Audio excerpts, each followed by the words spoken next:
रात का सन्नाटा, चारों ओर फैला अंधेरा, जलती हुई चिताएं और बीच बीच में सुनाई देने वाली सिसकियों जैसी रहस्यमयी आवाजें। यह कहानी एक ऐसे श्मशान घाट की है जहां आधी रात के बाद आत्माओं का तांडव शुरू हो जाता है। यह कोई साधारण जगह नहीं थी, बल्कि वहां जाने वाले लोगों ने अपनी आंखों से भूत प्रेतों की परछाइयां देखी थीं। कुछ ने अपने अनुभव साझा किए, तो कुछ वहां जाने के बाद कभी लौटकर नहीं आए। यह कहानी सत्य घटना पर आधारित है और उन लोगों की गवाही पर टिकी है जिन्होंने इस भयावह स्थान का सामना किया। यह घटना उत्तर प्रदेश के एक छोटे से गांव की है, जिसका नाम आज भी लोग लेते हुए डरते हैं। गांव के बाहर एक प्राचीन श्मशान घाट था, जिसे लोग भूतों वाला श्मशान कहते थे। इस श्मशान की खास बात यह थी कि यहाँ आए दिन अजीब घटनाएं घटती थीं। स्थानीय लोगों के अनुसार यह श्मशान 100 साल से भी ज्यादा पुराना था और यहाँ बहुत से लोगों की असामान्य परिस्थितियों में मृत्यु हुई थी। गांव के बुजुर्ग बताते थे कि यहाँ एक तांत्रिक का भी वध किया गया था, जो काले जादू में लिप्त था। उसके मरने के बाद श्मशान में भूत प्रेतों की गतिविधियां और भी बढ़ गईं। इस गांव में रहने वाला राजेश नामक युवक बहुत बहादुर था। उसने बचपन से ही अपने दादा दादी से श्मशान घाट की डरावनी कहानियां सुनी थीं, लेकिन उसे इन सब पर विश्वास नहीं था। एक दिन गांव में एक बुजुर्ग महिला की मृत्यु हुई और रात में उनका अंतिम संस्कार किया गया। राजेश और उसके कुछ दोस्त उत्सुकतावश रात के समय श्मशान घाट चले गए।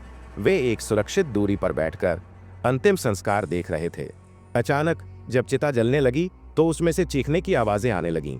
सभी लोग डर गए, लेकिन किसी ने हिम्मत नहीं हारी। अचानक एक बूढ़ा व्यक्ति वहां आया और बोला, यह आत्मा शांत नहीं है, इसे जबरदस्ती जलाया गया है। यह तांत्रिक के श्राप का असर है। यह सुनकर सभी के रोंगटे खड़े हो गए। राजेश ने जब ध्यान से देखा तो उसे चिता के पास एक परछाई सी दिखी, जो धीरे धीरे आकार ले रही थी। वह एक काले धुएं की तरह उठी और हवा में घुल गई। इस घटना के कुछ दिनों बाद गांव के एक अन्य व्यक्ति रमेश को देर रात किसी काम से श्मशान घाट के पास से गुजरना पड़ा। उसने बताया कि जैसे ही वह घाट के पास पहुंचा, उसे ऐसा लगा जैसे किसी ने उसका नाम पुकारा। उसने इधर उधर देखा, लेकिन कोई नहीं था।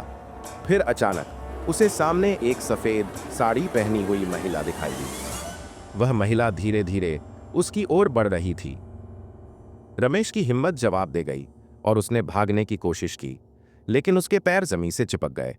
तभी महिला की आंखें लाल हो गईं और वह जोर जोर से हंसने लगी। रमेश ने डर के मारे अपनी आंखें बंद कर लीं और हनुमान चालीसा का पाठ करने लगा। कुछ देर बाद जैसे ही उसने आंखें खोलीं, वहां कोई नहीं था। गांव के लोगों को जब यह बात पता चली तो सभी ने रमेश की बातों को सच माना, क्योंकि वे खुद भी कई बार अजीब घटनाओं का अनुभव कर चुके थे। श्मशान घाट की इन घटनाओं के कारण गांव के लोग रात में वहां जाने से कतराने लगे। लेकिन एक दिन गांव का ही एक युवक दीपक शर्त लगाकर वहां चला गया। उसने कहा, मैं आत्माओं से नहीं डरता, ये सब मन का भ्रम है। रात के 12 बजे दीपक श्मशान घाट पहुंचा। उसके पास एक टॉर्च और एक माचिस थी। वह अंदर गया और वहां की चिताओं को देखने लगा। अचानक उसे महसूस हुआ कि कोई उसके पीछे खड़ा है। जैसे ही उसने पीछे मुड़कर देखा, वहां एक लंबी काली परछाई थी, जिसकी आंखें जलती हुई कोयले जैसी लाल थीं। दीपक की आवाज गले में ही अटक गई। परछाई धीरे धीरे उसके पास आई और उसने एक अजीब सी आवाज में कहा, तू यहाँ क्यों आया है? दीपक ने डर के मारे दौड़ लगाई, लेकिन श्मशान से बाहर निकलते ही वह बेहोश होकर गिर पड़ा। जब सुबह गांव वालों ने उसे वहां पड़ा देखा तो उसे होश में लाने की कोशिश की। होश में आते ही दीपक ने जो कहा, उसने सभी को डरा दिया। श्मशान में सिर्फ मरे हुए लोग नहीं होते, वहां कुछ ऐसे भी होते हैं जो कभी मरते नहीं। गांव के एक वृद्ध व्यक्ति पंडित शिवानंद ने बताया कि इस श्मशान में एक तांत्रिक की हत्या कर दी गई थी। वह काला जादू करता था और अपनी शक्ति को बढ़ाने के लिए इंसानों की बलि देता था।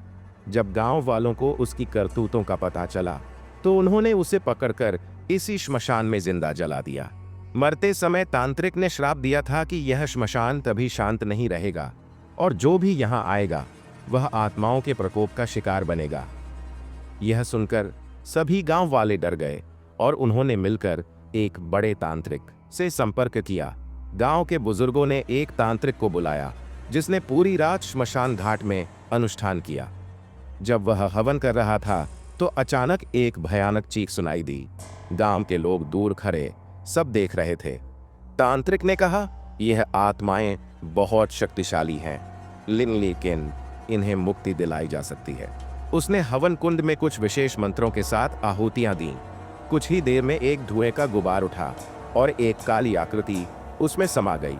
अचानक पूरे श्मशान घाट में शांति छा गई। गांव के लोगों ने राहत की सांस ली और तांत्रिक को धन्यवाद दिया।